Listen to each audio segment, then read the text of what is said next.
Katie. We have The Haunted Bridge. We are on Chapter 16, The Hidden Note. Meanwhile, at the Deer Mountain Hotel, George and Bess were wondering what had become of Nancy. They were pacing the lobby waiting for her. Finally, she came in, and to their delight, the three boys were with her. "I didn't mean to worry you," Nancy apologized to the cousins. "I jumped from one thing to another so fast I forgot to leave word where I was going to be." Bess and George were enthusiastic to have their favorite dates take them to the dance, and promptly forgave Nancy for the anxiety she had caused them. The two girls hurried to their rooms to change. Ned, Bert, and Dave sat down in the lobby, while Nancy went to the desk to inquire for mail. "Any letters for me?" she asked. The desk clerk handed her two envelopes. One was plain, the other bore the hotel insignia. Nancy decided instantly that the latter was from Bartescu. She opened it and was not mistaken. It said, "I won my golf match today and hope the rain did not cause you to lose yours. Important business calls me away from the hotel, but I hope to see you before you return home." Important business, Nancy mused as she tucked the letter into her pocket. "I wonder if it concerns Margaret Judson." She opened the second letter and was astonished to learn that it was from the young woman she had hoped to find that night. The typed message and signature read, "The bearer of this note said that you wish to see me. Please write your message and leave it tonight before 9 o'clock in the hands of the fountain statue. Margaret Judson." Nancy read the note a second time to be sure that she had fully absorbed its amazing contents, then turned to the desk clerk. "Can you tell me who delivered this letter?" "I was not on duty at this time, Miss Drew." Nancy wondered if the messenger could have been Bartescu. She would have to wait and ask the day clerk when he came on duty. By this time, Bess and George had returned. Before they went off with Bert and Dave, Nancy told them about the two notes. Afterward, she showed Ned the one from Margaret Judson. He grinned. "It looks as if your hunch is correct, Nancy. You may meet the mysterious lady before the evening is over." "Ned, let's walk into the garden. I need a moment to figure out what to do. I'm not certain which statue Miss Judson means. It's probably the large one near the rear of the hotel. I think that's the only statue connected with a fountain." "Let's look," Ned suggested. Without appearing to be particularly interested in the surroundings, the couple walked slowly about the hotel grounds.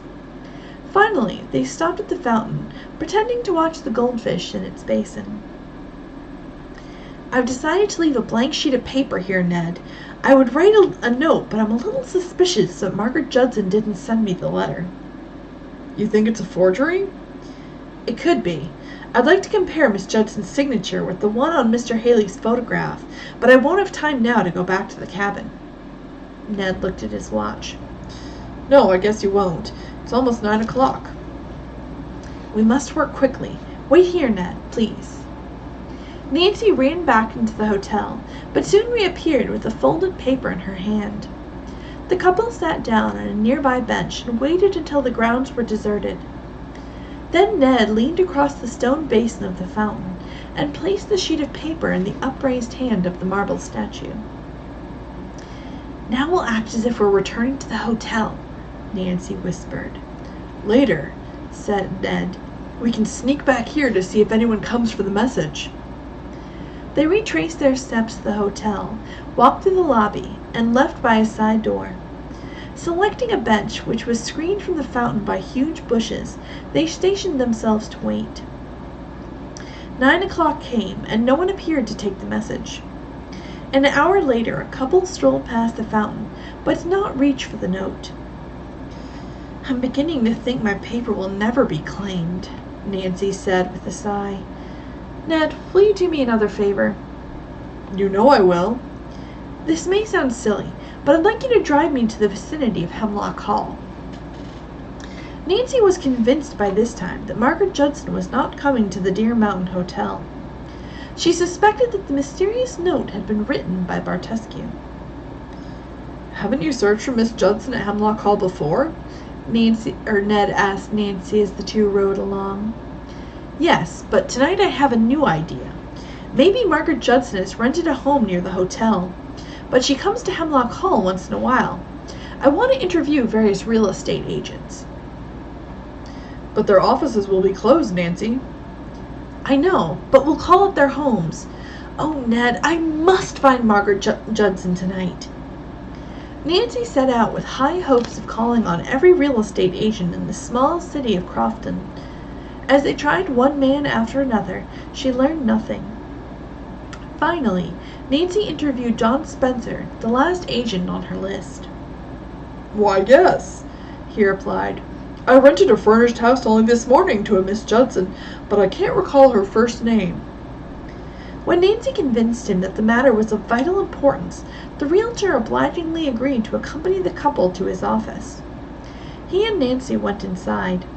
Mr. Spencer checked his records. Yes, he said. The house at 508 Elmwood Street was taken by a Margaret Judson. She signed a 6-month lease. Nancy thanked him as she wrote down the address and how to find it. Then she hurried back to the car. The agent had given such precise directions for reaching Elmwood Street that Ned had no difficulty in locating the house. To Nancy's disappointment, it was in darkness. Perhaps Miss Judson has gone to bed, Ned suggested, halting the car on the opposite side of the street. It's possible she hasn't moved in yet, Nancy remarked. Suppose I run across the street and try the bell, Ned offered. As he started to open the car door, Nancy suddenly tugged his arm. Wait, she whispered tensely. A car with brilliant headlights came slowly down the street. The woman driver swung into the gravel driveway at 508. That must be Margaret Judson, Nancy said excitedly. After she's inside, we'll knock. They watched the shadowy figure leave the car and enter the large white house. Soon the lower floor was flooded with light. The young woman closed the window blinds. Shall we go now? Nancy suggested. She and Ned went to the front door and pressed the doorbell. Presently, they heard footsteps. We'll have to see what happens when they confront Miss Margaret Judson.